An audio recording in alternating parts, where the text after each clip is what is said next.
fuerte lo que es odontología y a gente de otras áreas.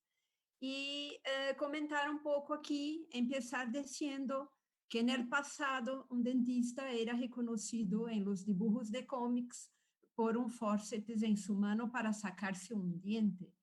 Hoy día es reconocido por el dispositivo de fotopolimerización en la mano, un dispositivo de luz para curar un diente. Entonces, ¿qué ha cambiado en este tiempo, no? ¿Qué ha cambiado en estos años?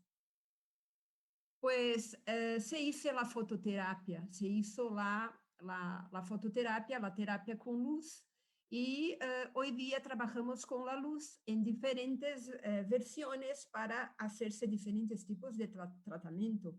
Se puede utilizar la luz para hacer un blanqueamiento, para hacerse una fotocura, una fotobiomodulación que hemos visto hasta ahora, una fototerapia, una terapia fotodinámica. Todo esto son tratamientos de fototerapia, tratamientos de luz. Y se puede trabajar con el láser. Hemos acabado de ver con la profesora Luciene en muchas diversas maneras, trabajando en baja potencia o en baja intensidad de energía y trabajando en alta potencia o alta intensidad de energía. El láser se puede utilizar para hacerse diagnósticos, fotobiomodulación o mismo una cirugía. Bueno, vamos a hablar de fotobiomodulación en este momento. ¿Y qué longitud de onda utilizar? ¿Cuál es la más indicada? Bueno, hay muchos tipos de láser. Hay los láseres sólidos, los gaseosos, los líquidos, y hay modernamente, actualmente, los láseres que llamamos láseres de diodo conductor.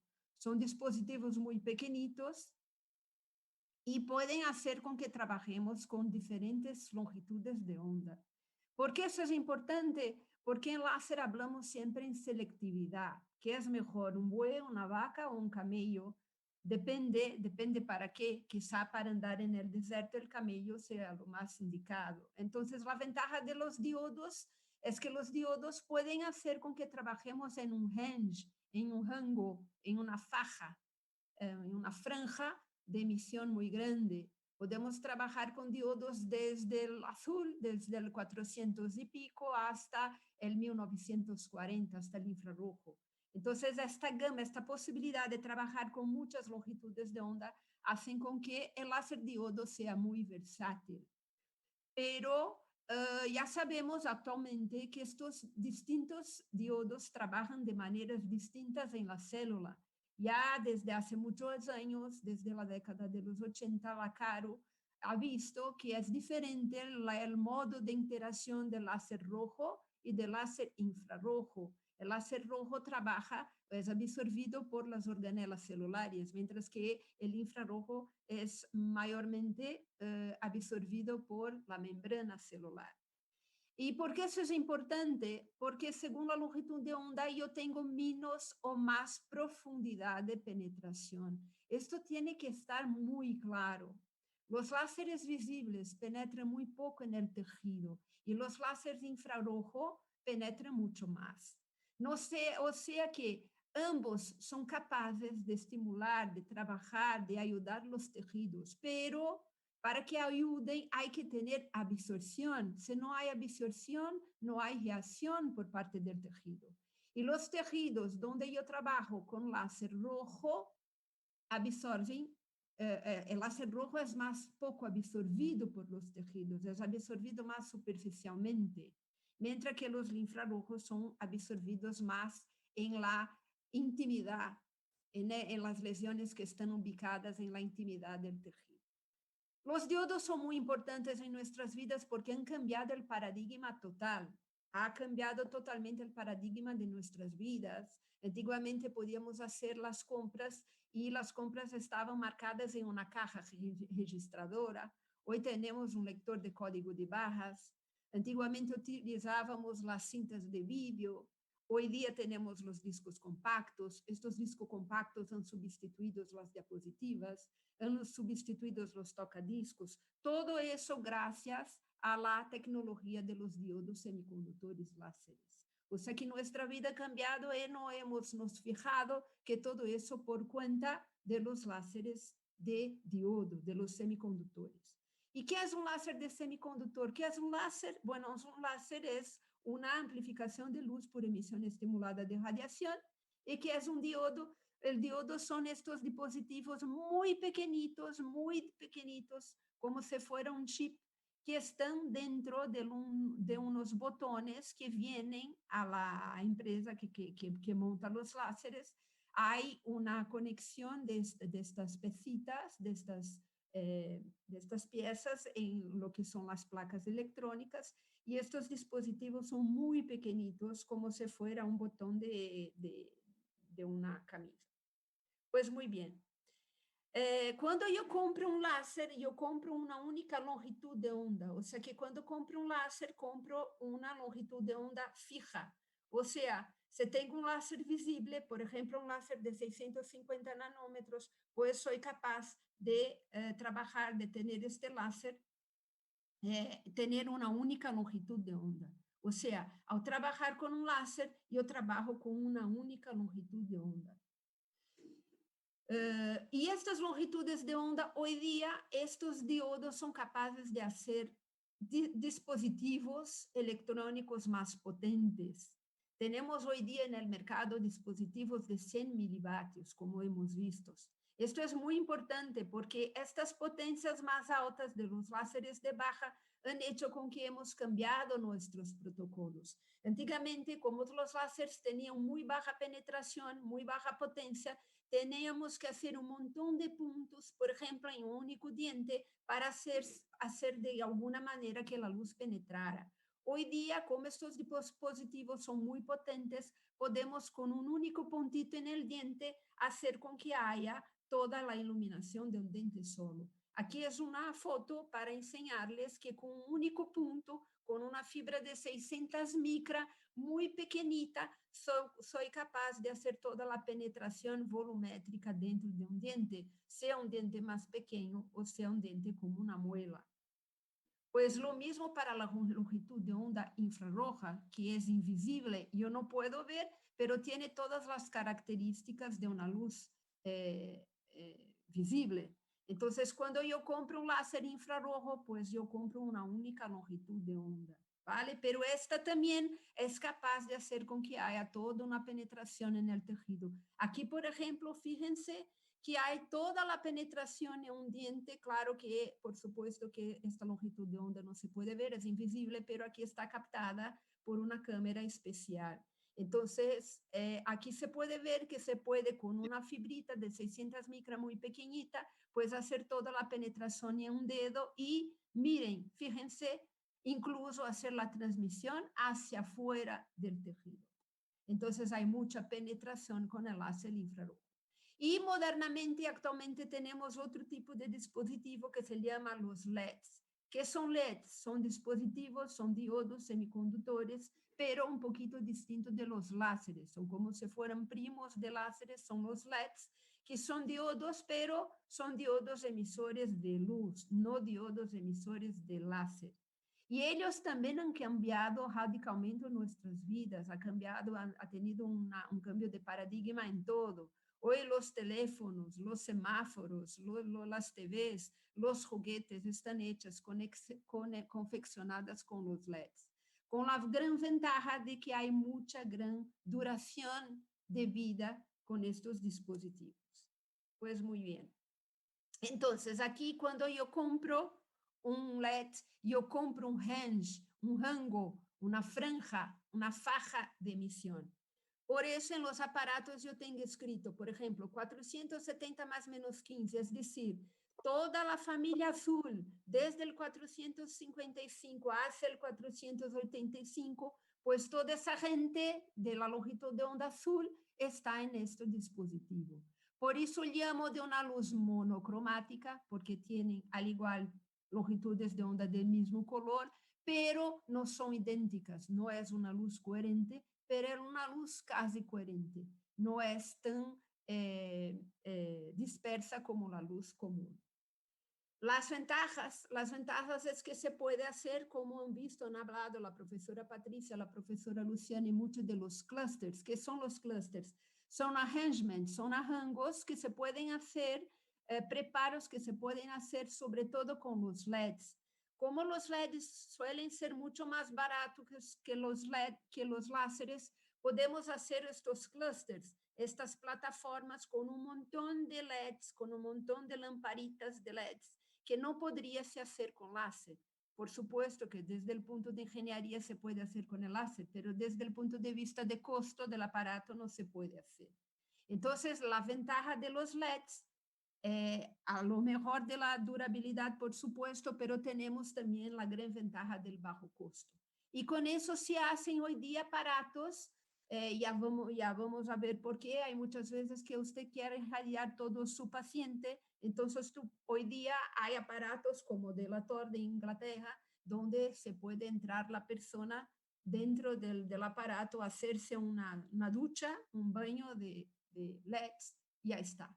Entonces, cada vez más se están utilizados los LEDs, los dispositivos. Hay un trabajo muy bonito de Humbling, una revisión muy interesante, muy detallada para quien se interese por los LEDs, que nos cuenta los detalles de este dispositivo tan bonito. Y otra ventaja, ya vamos a explicar, que la técnica antiguamente estaba hecha por técnica puntual. Hacíamos un montón de puntos alrededor de la herida. Pues cuando teníamos una área muy grande de radiación, por el tiempo y por todo teníamos que hacer la técnica en barrido o varredura. Pero al utilizar la técnica en varredura, usted trabaja lejos del tejido y usted trabaja con una área amplia. Entonces, los cálculos precisos se van bajo tierra. No se puede hacer cálculos precisos con la técnica de varredura. Por eso los periódicos de bajo impacto que llamamos hoy día, los buenos periódicos no suelen aceptar investigaciones hechas con técnica en barrido. Por supuesto que el clínico puede utilizarlo, pero no saberemos detalladamente la cantidad de energía que le ponemos allí. Entonces, modernamente utilizamos los clústeres, que ya los hemos comentado esta tarde, que son las diapositivas donde usted tiene un montón de láseres o un montón de LEDs junto. Es más común tener estos aparatos de LED por el bajo costo. Los aparatos de láser son siempre más costosos, más caros que los aparatos clústeres de LEDs, pero tenemos ambos en el mercado de Brasil.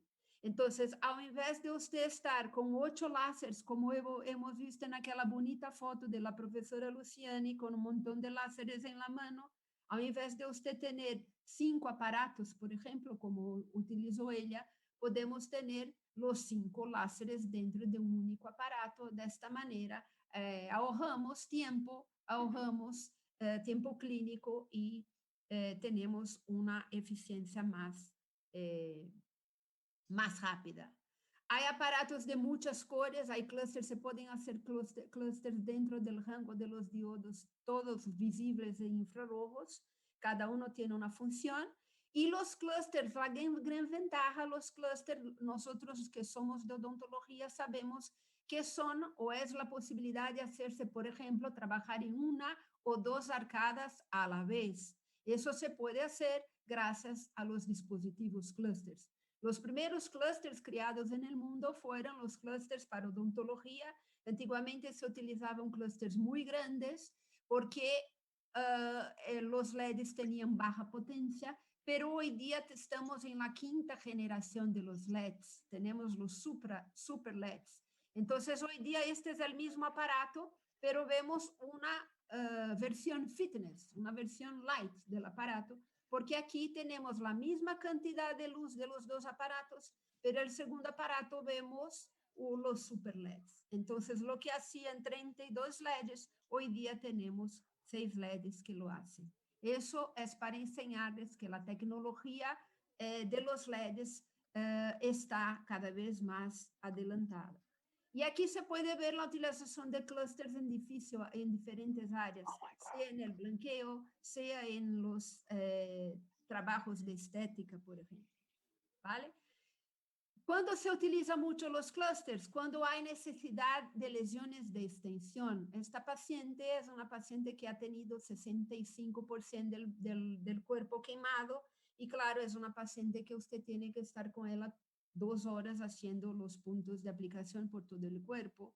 Entonces, con el clúster usted suele hacer un tratamiento muy más rápido y muy más eficiente. Es un ejemplo para entendernos por qué los clústeres son tan importantes. Y aquí un poco del resumen, así súper resumen, porque Sergio me pidió que él hablara un poco de las diferentes posibilidades de utilización de láser. Entonces, lo que quiero hacer aquí es un poco explicarles un resumo de la interacción para así cada uno en su área poder saber cómo que podemos actuar. Entonces, la terapia con láser utiliza un proceso llamado fotobiomodulación para alterar el estado de los tejidos dañados, estimulando el metabolismo celular y acelerando así el proceso de curación. A medida que la luz penetra en el tejido, los fotones se dispersan, reflejan y absorben. Los láseres que operan en el infrarrojo del 650 hacia el 1300 nanómetros pueden penetrar estructuras de tejido muy profundo. La luz que penetra en el tejido puede ser absorbido por cromóforos. Cromóforos son pedazos de moléculas capaces de absorber una determinada longitud de onda. Estos cromóforos más conocidos son la melanina, la hemoglobina, la oxihemoglobina y el agua. El objetivo principal de la fotobiomodulación es el complejo citocromo C, que se encuentra en la membrana interna de las mitocondrias. El citocromo C es un componente vital de la cadena de transporte de electrones que estimula el metabolismo celular. A medida que se absorbe la luz, se estimula el citocromo C, lo que aumenta la producción de ATP, la molécula que facilita la transferencia de energía dentro de la célula, como hemos visto con la profesora Patricia. Además de ATP, el estímulo también produce óxido nítrico libre y especies reactivas de oxígeno. El óxido nítrico es un potente vasodilatador y una importante molécula de señalización celular involucrada en muchos procesos fisiológicos.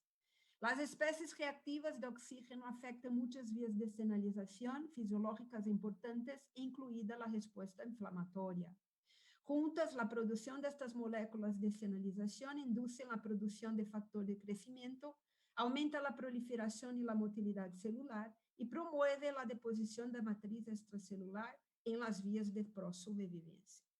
Fuera de la célula, la señalización de óxido nítrico favorece la vasodilatación, lo que mejora la microcirculación del tejido dañado, transportando oxígeno, azúcares vitales, proteínas y sales, mientras elimina los... Hay un poco un resumen y aquí ahora un poco estamos adentrando lo que llamamos de pulmones de la célula. Las mitocondrias producen la energía necesaria para que el núcleo sintetice el ADN. El núcleo entonces envía informaciones de ADN para el retículo endoplasmático que puede entonces producir proteínas. Por ejemplo, el colágeno por parte del fibroblasto. La luz del láser intensifica estos procesos y la célula se vuelve más viva y produce más energía. Aquí un poquito hablando de la luz infrarroja, la interacción que ocurre en los canales iónicos como puertas celulares de la membrana celular puede además ser intensificada al aplicar la terapia con láser. Los canales iónicos están más abiertos y la célula respira más profundamente. Este es un proceso muy importante porque esta interacción positiva de las sustancias entre la célula y su ambiente tiene un efecto directo sobre la calidad de la microcirculación en nuestros vasos sanguíneos. A través de microestímulos, estas sustancias ricas alcanzan partes lejanas de nuestro sistema vascular, aunque estimulamos solo determinada parte de nuestro cuerpo. Esta es la importancia, este es el porqué del efecto sistémico del láser.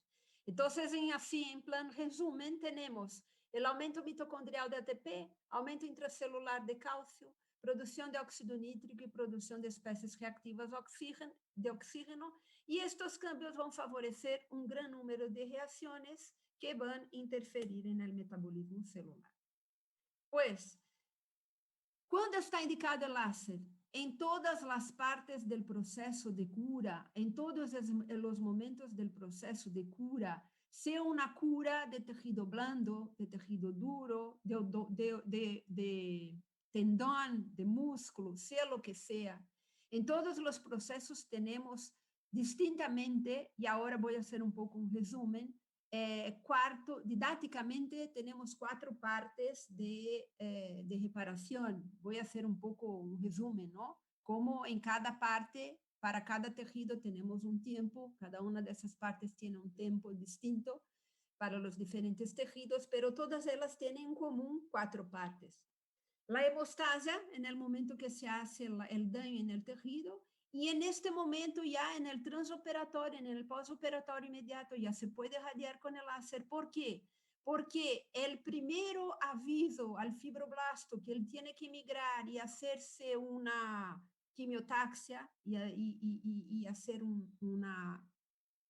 una ida al sitio para cerrar este sitio, son las plaquetas. Las plaquetas son, una vez que están rompidas, son las primeras que envían factores de crecimiento para el fibroblasto para decirle, mira, tiene que hacer algo. E incluso envían factores de crecimiento para las células autoinmunes, para estas también migrarem e irem preventivamente a hacer un trabajo de limpieza de la célula o del proceso que puede estar infectada en aquel momento.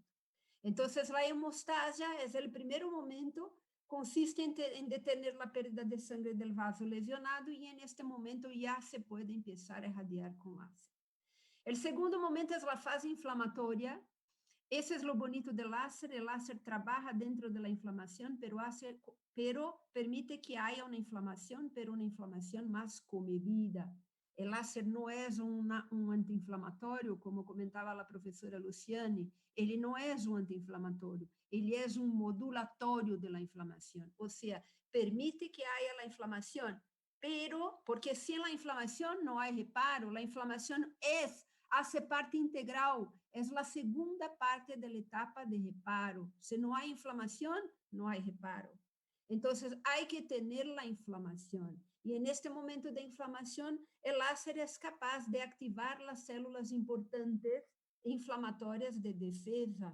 Entonces, en este momento, se puede hacer durante todo el proceso inflamatorio de la lesión, se puede hacer según el protocolo, según el momento de la inflamación, según el momento de la fase inflamatoria, si es una fase inflamatoria simple, sencilla, o si es una fase inflamatoria infectada, se puede trabajar con el láser. ¿En qué momento empieza la inflamación? En el momento que hay ruptura de la membrana celular. En el momento que hay ruptura de la membrana celular, pues ocurre la formación de prostanoides y hay la formación de ácido araquidónico. Este ácido araquidónico asumirá 2 vías distintas según el sitio donde haberá la inflamación. Si es un sitio donde está involucrada la vía respiratoria, pues vamos a tener la producción de lipoxinas y leucotrienas. Si es una vía, por ejemplo, donde están involucradas las mucosas o la piel, tenemos la producción de prostaglandinas, prostaciclinas y tromboxanos. Entonces, depende del sitio donde está ubicada la inflamación. Pues entonces tenemos la formación de las COX, de las ciclooxigenases, que hacen la conversión del ácido araquidónico en prostanoides.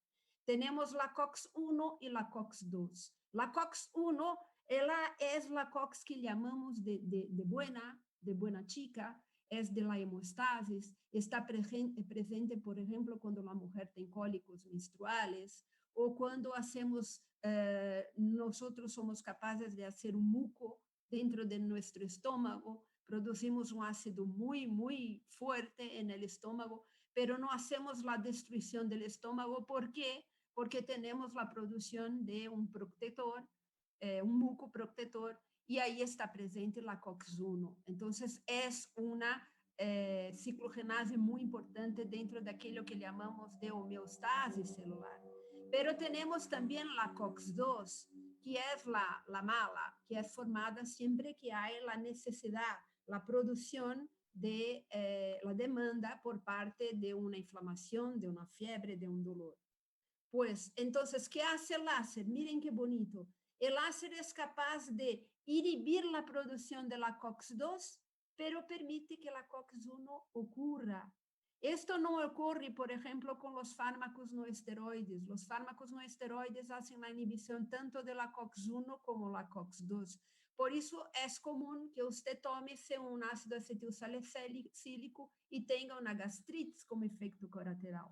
Por eso con el láser no hay efectos colaterales, porque no hay la producción o no hay la inhibición de la COX-1, hay la producción de la COX-1 fisiológica normal y hay la reducción, la inhibición de la COX-2. Por eso tenemos mucho menos inflamación. Y ahora contestando a una pregunta que han hecho, miren, el láser rojo es capaz, es un importante modulador de la inflamación. He traído un trabajo, porque no se puede poner muchos trabajos aquí, pero hay muchos trabajos en la literatura que nos enseñan que el láser rojo trabaja dentro de la inflamación, es un modulador inflamatorio, así como el láser infrarrojo. Entonces, ¿por qué no se utiliza siempre el láser rojo como antiinflamatorio? Porque tenemos el problema de penetración. Como comentaba la palestra de la profesora Patricia, nos enseñaba ATM. Pues ATM necesitamos de penetración. Es importante que haya penetración. Se usted coge un paciente de pele tipo 3, fototipo 3 o 4, una pele oscura ou mesmo um negro, como é capaz el láser rojo de penetrar dentro de uma articulação que está coberta por músculo, articulación, tendón, no hay acceso, no hay absorción. Por eso esos trabajos se suelen hacer en animales, porque en animales sí se puede comprobar el efecto inflamatorio fácilmente del láser rojo porque tienen fácil penetración. Entonces, es decir, tanto el láser rojo como el láser infrarrojo son importantes moduladores de inflamación, así como del dolor. Entonces, aquí un poco del resumen que hace, cómo tenemos el efecto antiálgico del láser, pues de la misma manera tenemos la producción o la inhibición de las PGI-2 y PGE2, PGE1 y 2, hacemos de esta manera que haya menos producción de efectos de estímulos nociceptivos. Tenemos también la repolarización de la membrana. El láser es capaz de hacer la repolarización de una membrana y por eso tener un efecto analgésico. Otra manera es la liberación de endorfina y con la liberación de endorfina tenemos entonces un efecto analgésico. Entonces aquí un poco el resumen de los efectos analgésicos: aumento del flujo sanguíneo local, aumento de la síntesis y liberación de opiáceos endógenos y repolarización inmediata de membrana celular. Y efecto modulatorio de inflamación tras el aumento del flujo sanguíneo local y la activación de macrófagos, aumento de la actividad fagocitaria y tasas de proliferación celular. Pues, ¿qué más es capaz de hacer el láser? Activar el fibroblasto y activar la angiogénesis. Entonces, en la tercera fase o la fase proliferativa, hay la activación de la angiogénesis. La angiogénesis está activada por la formación de óxido nítrico. Entonces, en esta fase proliferativa, hay la formación del tejido de granulación, la formación de la matriz de tejido conjuntivo, la epitelización y la formación de los miofibroblastos que hacen la fibroplasia y la contracción de la herida. El mismo fibroblasto asume el fenótipo de miofibroblasto y hace esta contracción. ¿Y cómo es capaz de activar la angiogénesis el óxido nítrico? Pues sabemos que cuando hay la producción por parte del tejido de muy poquito óxido nítrico, hay la formación de la angiogénesis. Pero si la célula, si el macrófago sigue produciendo óxido nítrico, este mesmo óxido nítrico en exceso es capaz de hacer un efecto de apoptosis, de inhibición. Entonces, con el láser es muy importante que se trabaje en lo que llamamos de ventanas ópticas dentro de una área de seguridad. Muy poco no es capaz de activar la célula. Mucho tampoco es capaz al revés de inhibir la célula. ¿vale? Entonces, siempre respetar lo que llamamos de ventanas ópticas. Hay trabajos nos diciendo, mira, cuanto más grande la cantidad de energía, más angiogénesis tenemos. Pero hay un momento en que eso pasa a quedarse al revés. Entonces, respetar siempre lo que llamamos de ventana óptica, ¿vale? Entonces, aquí vemos células que estão irradiadas com o láser. Aqui temos muito mais quantidade de mitoses e aqui temos uma plancha, um tecido muito mais homogêneo, muito mais polarizado, muito mais estético, ¿vale? É por isso que se suelen aplicar láser em los pós-operatórios de heridas, porque se é capaz de fazer una herida mucho más estética, mucho más bonita, ¿vale?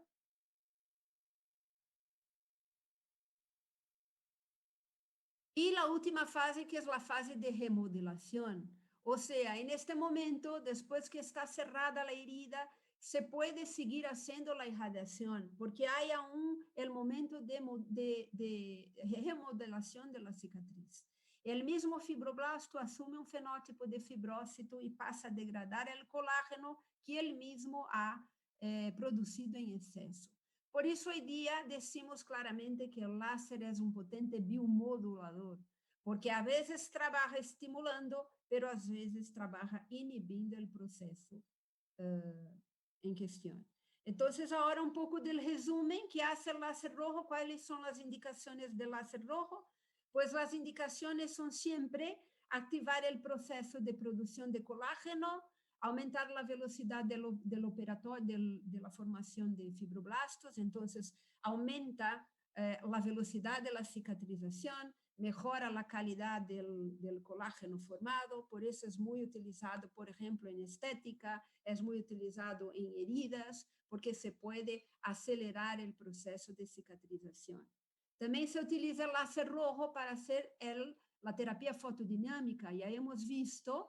La terapia fotodinámica es cuando usted pone, ya hemos visto una sustancia que será un cromóforo para este láser. Esta sustancia, la más común que utilizamos, es el azul de metileno. ¿Por qué utilizamos? Porque el azul de metileno es muy común. En todos los hospitales usted tiene azul de metileno. Los médicos lo utilizan hace muchos años para hacerse como antiséptico. Entonces, lo que la luz hace es aumentar el poder de este antiséptico tan importante que es el azul de metileno. Entonces, ya hemos visto, ya hemos hablado de esta tarde del azul de metileno en asociación con la luz, y tenemos entonces lo que se suele llamar de terapia fotodinámica, que es una alternativa muy eficaz para matar microorganismos resistentes a bacterias, ¿no? Entonces, por ejemplo, en onicomicose, que usted puede estar 6 meses, un año tomando medicaciones hepatotóxicas, usted con 3 aplicaciones o 4 aplicaciones de luz, de azul de metileno con láser o LED rojo, es capaz de hacer la esterilización, el efecto antifúngico o antihongos de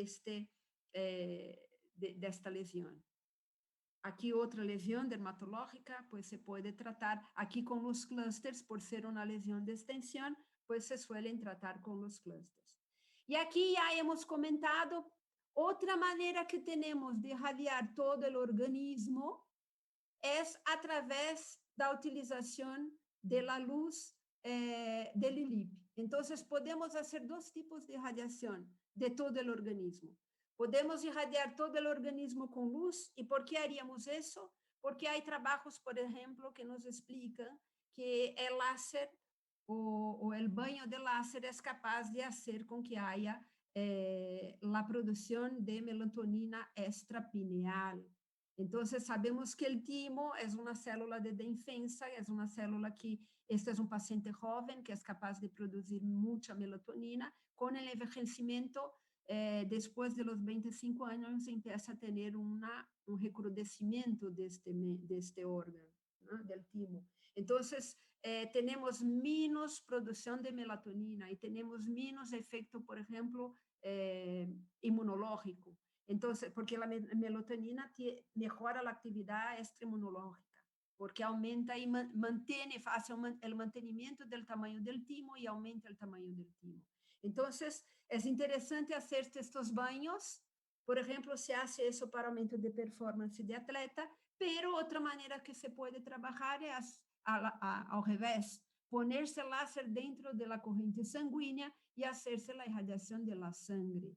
Entonces, lo que está muy en moda en mi país ahora es la técnica del ELIP, que es ELIP, es la irradiación láser intravascular de la sangre, es la irradiación sistémica de la sangre, que se puede hacer de diversas maneras, pero en mi país lo más común hoy día es hacer sobre la radial, porque usted instala en la mano del paciente y a la vez que usted está haciendo el tratamiento, el paciente recibe por 20 minutos, media hora, la aplicación directamente en la sangre. ¿En qué se basa eso? Se basa en la producción de enzimas antioxidantes. Facilita la eliminación de especies reactivas de oxígeno. Entonces, combate los radicales libres. Y por eso tenemos muchos efectos muy interesantes con el ILIB, defensa antioxidante, activación del sistema inmunológico, mejora las características geológicas de la sangre, aumento de la microcirculación. Hay un montón de indicaciones, sobre todo en enfermedades del sistema respiratorio, diabetes, complicaciones, enfermedades inflamatorias crónicas, enfermedades cardiovasculares y del sistema vascular periférico. Es otra manera de se utilizar el láser rojo. Y el láser infrarrojo, hay muchas indicaciones por todas las partes, de todas las maneras.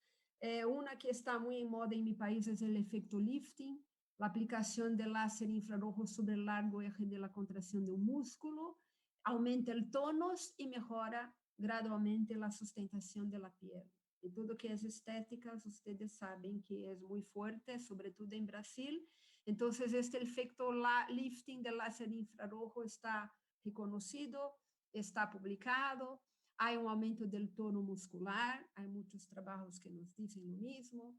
En la reparación muscular, por eso es muy utilizado, sobre todo en fisioterapia, em aumento de performance, em reparo de musculares, aumento de performance de atleta, como já hemos comentado, reparação de tendón, ya que es muy difícil hacerse la reparación de tendón, pero el láser infrarrojo es capaz. Incrementa la absorción de activos y por eso también está utilizada en clínica de estética con muy buenos resultados. Y una contraindicación que teníamos de los láseres era hospedero con muy baja inmunidad y microorganismo muy activo. Entonces, ¿qué hacemos hoy día? Hacemos el drenaje linfático. El drenaje linfático es una manera de usted activar el hospedero sin activar el microorganismo local. Entonces, podemos hacer tratamientos completos, por ejemplo, del herpes, haciendo solamente el tratamiento a distancia, haciendo la drenaje linfática.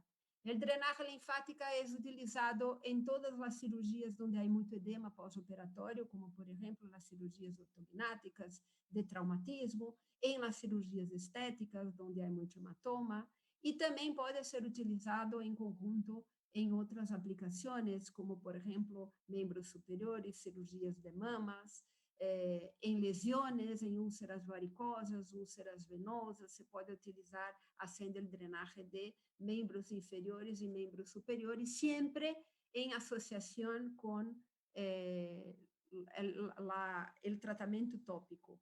Hay muchas publicaciones, todo eso está disponible en el site del NUPEM, pueden sacar toda esta literatura. Y para encerrar, decirles un poco que otra luz que se utiliza mucho ahora, hoy día, es la luz azul. La luz azul es muy importante, los estudios demuestran que la luz azul es eficaz en la activación de microorganismos. Hay varios trabajos que nos dicen que la luz azul es capaz de inhibir algunos tipos de pseudomonas, Acinetobacter, la propia cándida, la Escherichia. La luz azul es capaz de activar porfirina, aumenta las concentraciones de especies reactivas de oxígeno dentro de los microorganismos y mata los microorganismos. La porfirina es producida solo por bacterias, no es producida por nosotros, entonces es súper electivo, es muy selectivo y es un tratamiento muy eficaz. La luz azul es utilizada también, como todos sabemos, por ejemplo, para activar un proceso. El blanqueamiento está hecho con el peróxido de hidrógeno, pero la luz azul es capaz de activar este proceso, ¿vale? Bueno, ¿y para dónde vamos? Hay muchos trabajos nos diciendo que caminhamos para trabajar cada vez más con el láser en el aumento de la inmunidad, en las enfermedades autoinmunes. Ya tenemos publicados ahí incluso con muy buenos resultados pacientes con enfermedades muy feas, dermatológicas, enfermedades autoinmunes, ¿no? Como a epidermólise bulhosa, el pênfigo. Estos pacientes, es importante decir que muchas veces se mueren de la pulsoterapia, del tratamiento medicamentoso y no por la enfermedad. Y como comentaba la profesora Patricia, cuando se trabaja con láser, muchas veces usted suele suprimir la medicación. Entonces, todos estos pacientes que están documentados, es un trabajo incluso que ha sido publicado y ha ganado un premio en España. En ese trabajo hay toda la documentación que todos ellos tuvieron sus dosis de corticoterapia, de pulsoterapia mucho más reducidas en utilización con la láser terapia. Y en oncología, donde estaba totalmente prohibida la utilización del láser, pues hoy día es el tratamiento de elección para las mucositis, es el tratamiento ya muy utilizado en pacientes con radiodermitis post-cáncer de mama, está muy utilizado en pacientes portadores de fibromialgias y neuralgias post-tratamiento oncológico. Hay muchos trabajos probando que aumentan o disminuyen la toxicidad oncológica. Y hay trabajos incluso ya diciendo que se puede utilizar, ya se utiliza en tratamiento de pacientes terminales, ¿no? Tratamiento paliativo, pero en animales ya se empieza a trabajar en tumores para aumentar la inmunidad del paciente, ¿vale? Entonces, para encerrar, decir un poco, y también el tratamiento de enfermedades encefálicas transcutáneas, ¿vale? Transcraniales. Hay muchas publicaciones, ya sabemos que el láser no viene de las pirámides, hay mucha literatura, ya está conocida. Y para encerrar, decirles cuál es el futuro de la laserterapia o de la fotobiomodulación. Pues hay fuertes evidencias ya de muchos trabajos que ya tenemos sedimentados, hay moderadas evidencias ya en tratamientos como, por ejemplo, de oncología, y ya experimentalmente ya se trabaja con el láser en depresiones, trastornos como Alzheimer, Parkinson y todo eso, ¿vale? Pues si hay alguna necesidad de material, solicitación de material, sobre todo los profesores que suelen dar charlas, que necesiten algún material o algo así, pues el NUPEM hoy ya estamos como instituto, estamos haciendo ahora el cambio para el instituto como fundación y tenemos mucho material para enviarles gratuitamente, de manera voluntaria.